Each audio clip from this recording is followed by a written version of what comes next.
So இப்போது நமக்கு chicken கிரேவிக்கு என்னென்ன தேவை அப்படிங்கிற இன்க்ரீடியன்ஸை பார்த்துட்டு நம்ம சமைக்க ஆரம்பிச்சிடலாமே. ஓகேவா?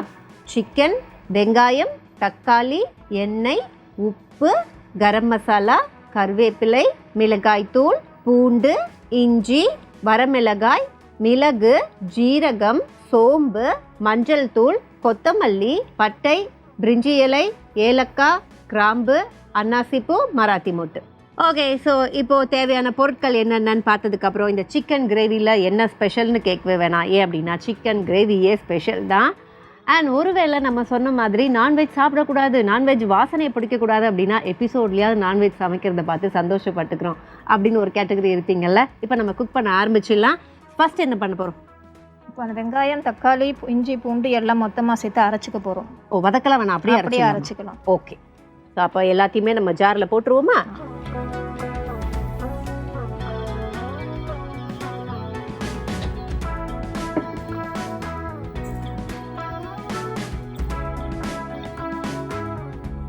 மிளகு தேவையான அளவு, ஜீரகம் தேவையான அளவு, சோம்பு,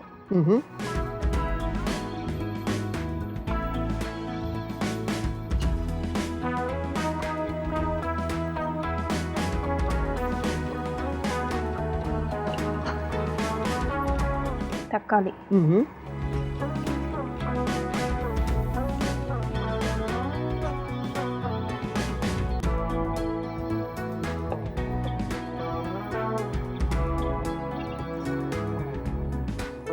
பட்டை ஒரு துண்டு,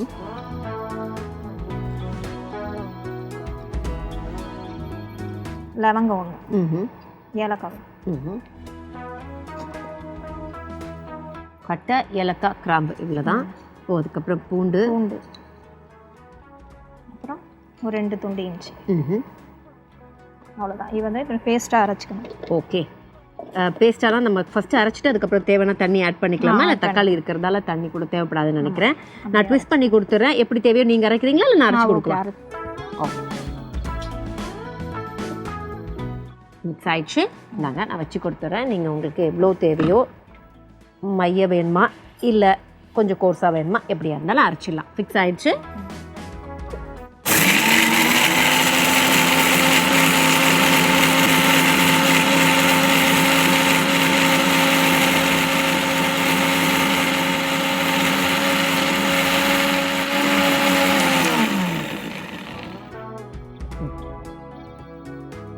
தண்ணி தேவைப்படுமாப்பா? இல்லை, போதும். போதுமா? ஓகே. ஸோ அந்த போதும் அப்படிங்கிற பதம் என்ன அப்படிங்கிறத நம்ம வியூவர்ஸ்க்கு காமிக்கணும் இல்லையா? அதை நம்ம இப்போ காமிச்சிடலாம். ஸோ நைஸாக பேஸ்ட்டாக அரைச்சிட்டோம். ஓகே, இப்போதைக்கு இதை நம்ம வச்சுப்போம். குக் பண்ண ஆரம்பிச்சிடலாமா? இல்லை சிக்கன் இதாக க்ளீன் பண்ணி ஊற வைக்கணுமா? ஊற வைக்கணும். ஓகே, நீங்கள் சிக்கன் இருக்குது, பவுல் இருக்குது, அண்ட் ஸ்பூனும் இருக்குது.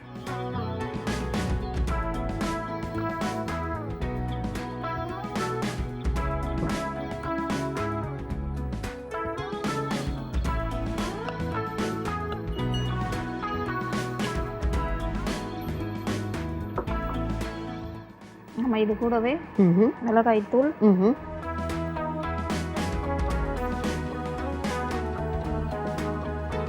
கரம் மசாலா,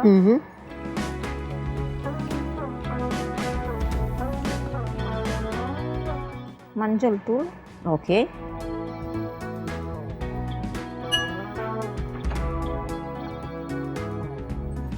இது நம்ம அரைச்சி வச்ச பேஸ்ட். ஓகே, இது கூட அரைச்சி வச்ச பேஸ்ட்டையும் ஆட் பண்ணுறோம்.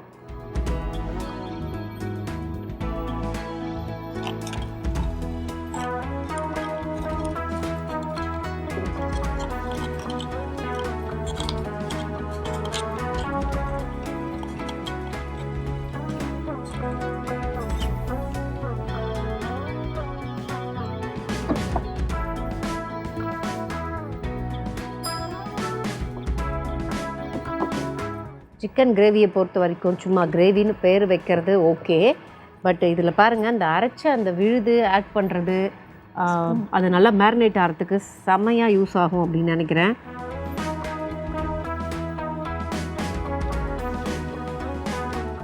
தேவையான அளவுக்கு உப்பு. தேவையான அளவு. ஓகே, ஸோ இது எந்த ஒரு ஸ்பெஷல் மேம் இந்த கிரேவி? ஏன்னா இந்த வெங்காயம் தக்காளியெலாம் அரைச்சி போட்டு நான் கிரேவியில் பார்த்ததே இல்லை. இது நீங்கள் எங்கே கற்றுக்கிட்டீங்க இந்த விஷயம்? இல்லை நீங்கள் இப்படி தான் நார்மலாகவே செய்யறது? நார்மலாக நான் வீட்டில் இப்படி தான் செய்வேன். ஓஹோ, ஓகே. ஃபுல்லாக சேர்த்து அப்படியே பேக். ஆஹா. இது வந்து சப்பாத்தி, இட்லி, தோசை, சாதம் எதுக்கு ஒன்றா செட் ஆகிடும். சூப்பர்.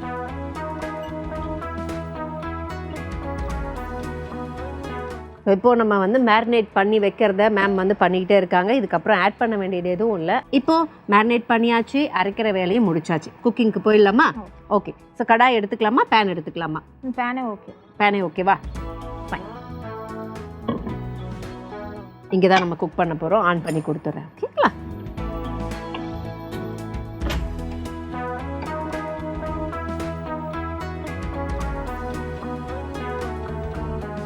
ஓகே.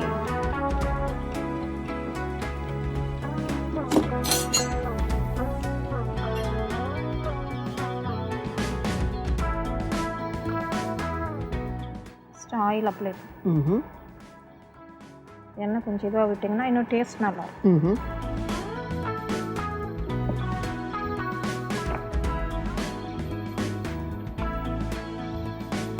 டிஷ்யூ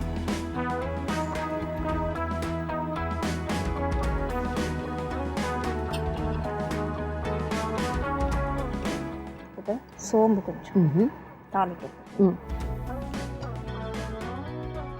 சீரகம்,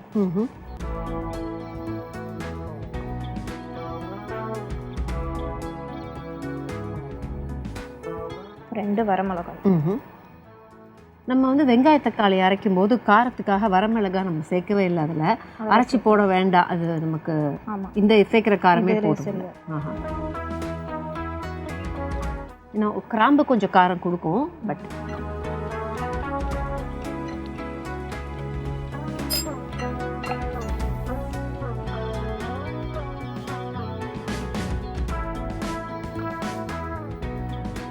கருவேப்பிலை போட போகிறாங்க. நம்ம கொஞ்சம் கேர்ஃபுல்லாக இருக்கும்.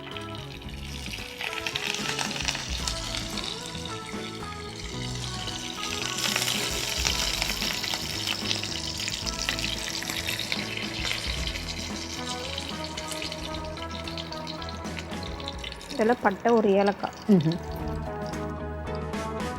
இதில் வெங்காயம் கொஞ்சம்.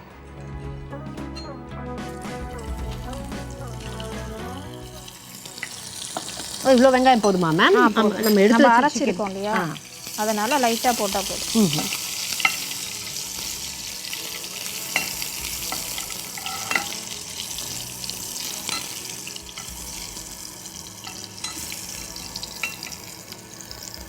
தக்காளி கொஞ்சம்.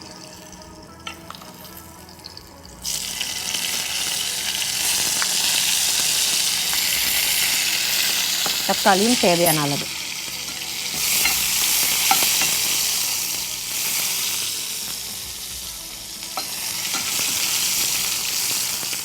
பொதுவாக பார்த்தீங்கன்னா நம்ம தக்காளி வெங்காயம் கொஞ்சம் நேரம் வதங்கணும், டைம் எடுக்கும்னு சொல்லுவோம்.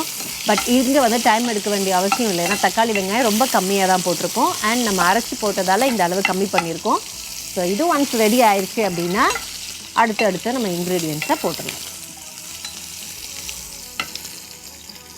இப்போ நம்ம மேரினேட் பண்ண சிக்கனை இது கூட சேர்க்கலாம். Okay ma'am. ஓகே.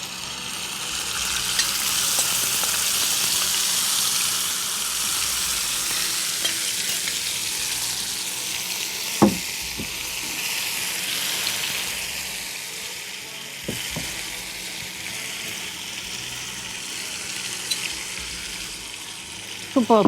ஏன் அப்படின்னா கிரேவியை பொறுத்த வரைக்கும் எனக்கு தெரிஞ்சு கொஞ்சம் நேரம் அந்த எல்லா இன்க்ரீடியன்ஸையும் போட்டு அதுக்கப்புறம் தண்ணி ஊற்றி அது குக் ஆகும்போது தான் பார்த்தீங்க அப்படின்னா அந்த கிரேவி கன்சிஸ்டன்சி, கிரேவியோட ஃப்ளேவர் வரும். இங்கே ஆரம்பத்துலேயே கிரேவியோட ஃப்ளேவர் அப்படி சூடு பட்ட உடனே வந்துருச்சு. மேபி வந்து நம்ம போட்டு அந்த லவங்கம் அந்த ஏலக்காய் ரொம்ப ஹெல்ப் பண்ணுது. பட்டையும் போட்டிருக்கோம் அப்படிங்கிறதுனால. ஓகே. க்ளோஸ் பண்ணி வைக்க வேண்டுமாப்பா அதை? ஓகே. 10 மினிட்ஸ் அப்படியே அப்படியே இருக்கட்டுமா? அப்படியே மூடிடலாமா? ஓகே. ஸோ இப்போ இது எவ்வளோ நேரம் நம்ம அப்படியே க்ளோஸ் பண்ணி வைக்க போகிறோம் மேம்? ஒரு 10 மினிட்ஸ் இருந்தால் போதும். ஓகே. அந்த 10 நிமிஷம் என்ன அப்படின்னா புரட்டாசி மாதம் அப்படின்னாலே வந்து நம்ம சாமிக்கு ரொம்ப ரொம்ப ஸ்பெஷலான மாதம். ஸோ நீங்கள் புரட்டாசி மாதத்தில் என்னெல்லாம் பண்ணுவீங்க, என்னெல்லாம் வந்து ஃபாலோ பண்ணுற விஷயங்கள்? முக்கியமாக நாங்கள் நான்வெஜ் யூஸ் பண்ண மாட்டோம் ஒன்றுக்கு. அதோட பெருமாளுக்கும் வாரம் தளிகை பண்ணுறது, ஒரு வாரம் ஒன்று செய்வோம். அந்த தளிகையில் என்னென்னலாம் இருக்கும்? சக்கரை பொங்கல் வந்து ஃபஸ்ட்டு வாரம் சக்கரை பொங்கல் பண்ணுவோம், 2வது வாரம் புளியோதரை பண்ணுவோம், 3வது வாரம் தேங்காய் சாதம், லெமன் சாதம், அந்த மாதிரி ஒரு வாரம் ஒன்று வெரைட்டி பண்ணுவோம். அது கூட 3வது வாரம் 4வது வாரம் படைக்கும் போது சுண்டல் அதெல்லாம் வச்சு படைப்போம். Okay, super. அப்போ மொத்தம் வந்து வெஜிடேரியனாக இருக்கும். ஆமாம். பட் பெருமாளுக்கு அவருக்கு விசேஷமான ஃபுட் ஏதாவது நம்ம நைவேத்தியம் வைக்கிறது. Fine, okay.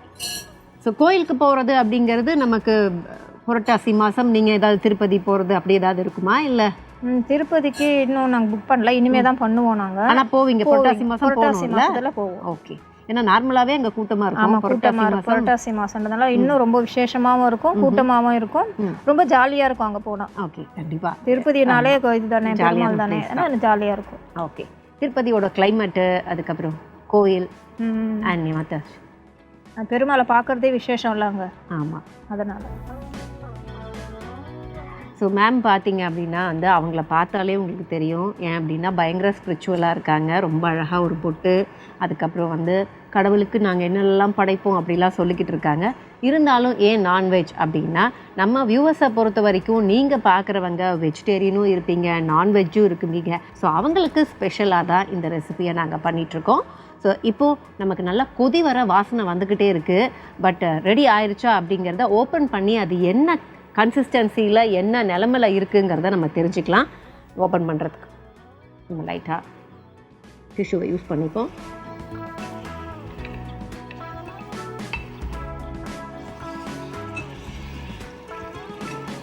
இது இன்னும் கொஞ்சம் தண்ணி இதுவாகிடுச்சுன்னா சரியா? ஆமாம், இன்னும் கொஞ்சம் தண்ணியாகவே இருக்காது, கொஞ்சம் கெட்டி ஆகணும்ல. ஸோ சிக்கன் வேகிறதுக்காக தான் நம்ம மூடி வைக்கிறோம். மூடி வச்சா கொஞ்சம் சீக்கிரம் வெந்துடும். ஓகே, ஸோ செக் பண்ணியாச்சு. மறுபடியும் மூடிடலாமா மேம்? ஃபைன். ஸோ மறுபடியும் மூடி வச்சுட்டோம். மூடி வச்சதுக்கப்புறம் அது நல்லா குக் ஆகணும். இதுக்கப்புறம் என்னென்ன வேலைகள் இருக்குது அப்படிங்கிறத நம்ம மேம் கிட்ட கேட்க போகிறோம். முக்கியமாக வந்து பவுடர்ஸ் எதுவும் ஆட் பண்ணல. அதுக்கப்புறம் வந்து மேம் மிளகு எப்படி ஆட் பண்ண போகிறோம்? அரைக்க போகிறோமா? இல்லை முதல்ல சேர்த்து அரைச்சாச்சு, அவ்வளோதான். Okay, fine. தேவி அவர்களோட குக்கிங்கில் ஒரு பெரிய கான்ஃபிடென்ட்டே வந்துருச்சுன்னு சொல்லலாம். ஏன் அப்படின்னா வந்து நிறைய பேர் குக் பண்ணுவாங்க, ஆனால் அவங்க பண்ணுற அந்த சாதாரண ஒரு விஷயத்தில் வந்து அந்த அரைச்சி போட்டதில் வந்து நான் கிட்டத்தட்ட அங்கேயே லாக் ஆகிட்டேன். ஏன் அப்படின்னா வந்து சிக்கனை பொறுத்த வரைக்கும் நம்ம என்னெல்லாமோ பண்ணுவோம் மேரினேட் பண்ணுறதுக்கு. பட் அழகாக அதை அரைச்சி அதை கொஞ்சம் ஊற வச்சு அப்படி போட்டது அந்த கிரேவியோட திக்னஸ், கன்சிஸ்டன்சிக்கு அது ரொம்பவே ஹெல்ப் பண்ணும் இல்லைன்னா.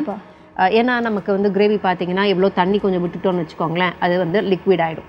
இல்லை அந்த கிரேவி பதம் வரணும் அப்படிங்கிறதுக்காக ஓவராக குக் பண்ணுவோம். இதெல்லாம் இல்லாமல் ஆட்டோமேட்டிக்காக நம்ம அரைச்சி போட்டதில் சிக்கனுக்கும் மேரினேட் ஆகிருக்கும், அந்த கிரேவியோட கன்சிஸ்டன்சியும் மெயின்டைன் ஆகிருக்கும். ஸோ 2 in 1 அந்த அரைச்சி போட்ட விஷயம். இப்போ இன்னும் அதே மாதிரி தான் இருக்குது. இன்னும் கொஞ்சம் வேணும். ஓப்பன் பண்ணலாமா? பண்ணி பார்ப்போமா? ஆக்சுவலாக அப்பப்போ ஓப்பன் பண்ணி பார்த்து கொஞ்சம் கிளறி ஓட்டுறதும் எங்களுக்கு மெயினான ஒரு வேலை. ஃபஸ்ட்டு இருந்ததுக்கு இப்போ கொஞ்சம் திக்காக இருக்குது.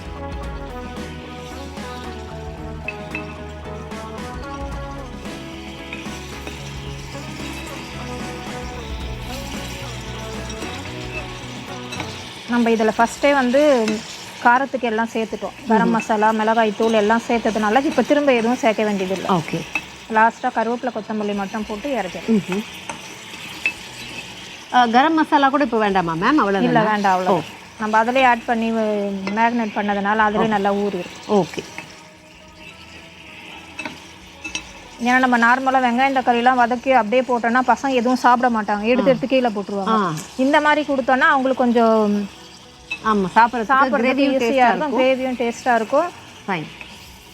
அண்ட் இன்னொன்று என்னன்னா, சிக்கனை மட்டும்தான் கான்சன்ட்ரேட் பண்ணுவாங்க பிடிச்சிச்சின்னா, மற்ற எல்லாத்தையும் விட்டுருவாங்க, சிக்கன் மட்டும் இருந்தால் போதுமா. ஸோ அந்த சிக்கனை நம்ம டேஸ்ட்டாக பண்ணி நம்மளுக்கு அதுவும் தக்காளி வெங்காயமும் வேஸ்ட் ஆகாது இல்லை. கரெக்ட், இதுலேயே ஜாயிண்ட் ஆகிடும். உண்மைதான். சூப்பராக வாசனை வருது. இந்த செட்டிநாடு சிக்கன்லாம் நம்ம வந்து டேஸ்ட் பண்ணும்போது, சால்னா அதெல்லாம் பண்ணும்போது அந்த ஒரு ஃப்ளேவர் வரும்ல, அது மாதிரி இந்த கிரேவியோட ஃப்ளேவர் ரொம்ப அதிரடியாக இருக்குது. சிக்கன் கொஞ்சம் குக் ஆகணுமா மேம்? இல்லை ஆயிடுச்சா? கொஞ்சம்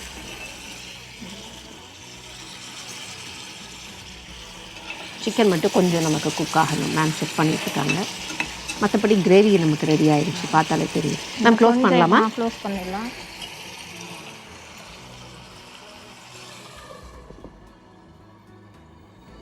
அது இன்னும் கொஞ்சம் குக் ஆனதுக்கப்புறம் எண்ணெய் பிரிஞ்சு வந்ததுக்கப்புறம் நம்ம கொத்தமல்லிலாம் போட்டு இறக்கிடலாம். ஓகே மேம், பார்த்துலாம் மேம். ஓப்பன் பண்ணட்டுமா?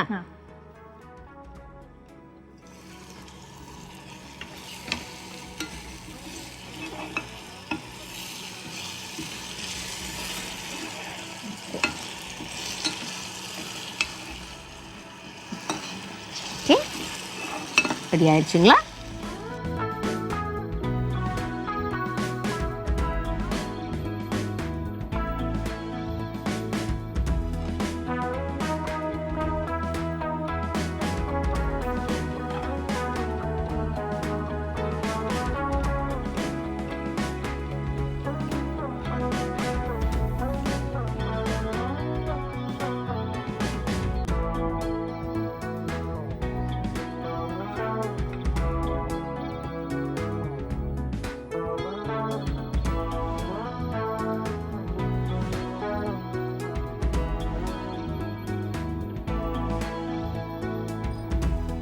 அப்படியே லைட்டாக கொத்தமல்லி போட்டு அப்படியே அவ்வளோதான் சர்வ் பண்ண முடியும். Okay fine. ஸோ இப்போது கொத்தமல்லியும் தூவி நம்ம இறக்கியாச்சு. இன்றைக்கி நம்ம எடுத்துக்கிட்ட அந்த சிக்கன் கிரேவி இதுதான். சிக்கன் கிரேவி அப்படின்னாலும் இப்போ இது ஒரு ட்ரை கன்சிஸ்டன்சியில் தான் இருக்குது. அப்படிங்கிறதுனால தேவைப்பட்டால் வாட்டர் சேர்த்தா அது கொஞ்சம் கிரேவி ஆகும் அப்படிங்கிற நம்ம எல்லாருக்குமே தெரியும். பட் இப்போது இதை டேஸ்ட் பண்ணுறதுக்கு முன்னாடி நம்ம என்ன பண்ண போகிறோம் அப்படின்னா, இந்த சிக்கன் கிரேவியை எப்படி செஞ்சோம் அப்படிங்கிற செய்முறை விளக்கத்தை பார்த்துடலாம். ஸோ அரைக்கிறதுக்கு என்னென்ன எடுத்துக்கிட்டோம் அப்படின்னு பார்த்தீங்கன்னா, முழு மிளகு, கொஞ்சம் ஜீரகம், சோம்பு, இஞ்சி, பூண்டு, தேவையான அளவுக்கு வெங்காயம், தேவையான அளவுக்கு தக்காளி, ஹோல் ஸ்பைசஸில் வந்து பட்டை, ஒரு ஏலக்காய், கிராம்பு, இது எல்லாத்தையும் போட்டு நல்லா ஃபைனாக அரைச்சிக்கணும். அரைச்சதுக்கப்புறம் நம்ம க்ளீன் பண்ண சிக்கனை ஒரு பவுலில் போட்டுக்கிட்டு அந்த பவுலில் மேரினேட் பண்ணுறதுக்கு ஆரம்பித்தோம். மிளகாய் தூள், மஞ்சள் தூள், கரம் மசாலா, அதுக்கப்புறம் நம்ம இப்போ அரைச்சி வச்சுருந்தா விழுது, தேவையான அளவுக்கு உப்பு எல்லாத்தையும் போட்டு அதை கொஞ்சம் மேரினேட் பண்ணணும். ஸோ அதை ரெஸ்ட் பண்ணிவிட்டு அதுக்கப்புறம் ஒரு பேன்லேயோ கடாயிலையோ தேவையான அளவுக்கு எண்ணெய் விட்டு, அந்த எண்ணெய் நல்லா சூடானதும் தேவையான அளவுக்கு ஜீரகம், தேவையான அளவுக்கு சோம்பு, இது ரெண்டும் பொரிஞ்சதுக்கப்புறம் தேவையான அளவுக்கு வரமிளகாயை ஆட் பண்ணிவிட்டு, கருவேப்பிலையும் ஆட் பண்ணிவிட்டு, அதுக்கப்புறம் தேவையான அளவுக்கு வெங்காயம், தேவையான அளவுக்கு தக்காளி இதை ஆட் பண்ணிவிட்டு நல்லா சாட் பண்ணிவிட்டு, அதுக்கப்புறம் நம்ம ரெடி பண்ணி வச்சுருந்தோம்ல அந்த மேரினேட் பண்ண சிக்கனை அப்படியே அதில் ஆட் பண்ணிவிட்டு, உப்பு சரி பார்த்துட்டு தேவையான அளவுக்கு தண்ணி விட்டுட்டு அப்படியே மூடி வச்சிடணும். ஸோ சிம்மில் வச்சு நல்லா குக் பண்ணிகிட்டே இருந்தீங்க அப்படின்னா இது கிட்டத்தட்ட பார்த்தீங்க அப்படின்னா ஒரு திக் கன்சிஸ்டன்சியில் ஒரு கிரேவி மாதிரி வரும். அதுக்கப்புறம் கொத்தமல்லி தூவி இறக்கிடலாம்.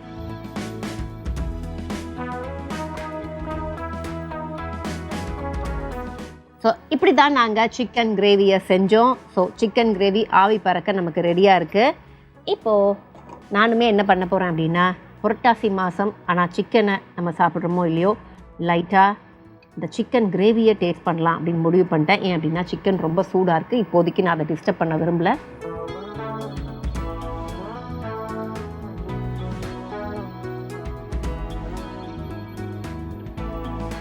ஆறிடுச்சு.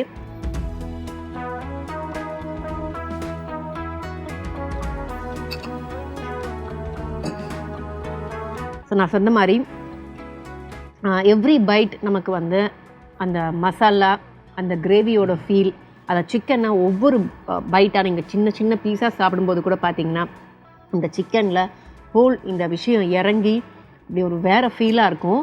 ஸோ மேம் பண்ண இந்த விஷயத்தை பொறுத்த வரைக்கும் பார்த்தீங்கன்னா ரொம்ப ரொம்ப பெஸ்ட்டாக பண்ணியிருக்காங்க அப்படிங்கிறது தான் சிறப்பு. ஏன் அப்படின்னா அந்த கிரேவி அவ்வளோ ஜூஸியாக இருக்குது, அவ்வளோ ஒரு ரொம்ப ரொம்ப நல்லா இருக்குது டேஸ்ட் பண்ணுறதுக்கு. So super ma'am, thank you. செம்மையாக சமைச்சிருக்கீங்க. அண்ட் எனக்கு ரொம்ப பிடிச்சிருக்கு மேமோட இந்த குக்கிங். இது இந்தியாவின் நம்பர் 1 டீலர் வசந்த் அண்ட் கோ வழங்கும் கிச்சன் கில்லாடிகள். நாங்கள் டீம் கிச்சன் கில்லாடிகள் சைனிங் ஆஃப். நாளைக்கு சரியாக 12 மணிக்கு வேற ஒரு ரெசிபியோட சந்திக்கலாம். டில் தென் டேக் கேர்.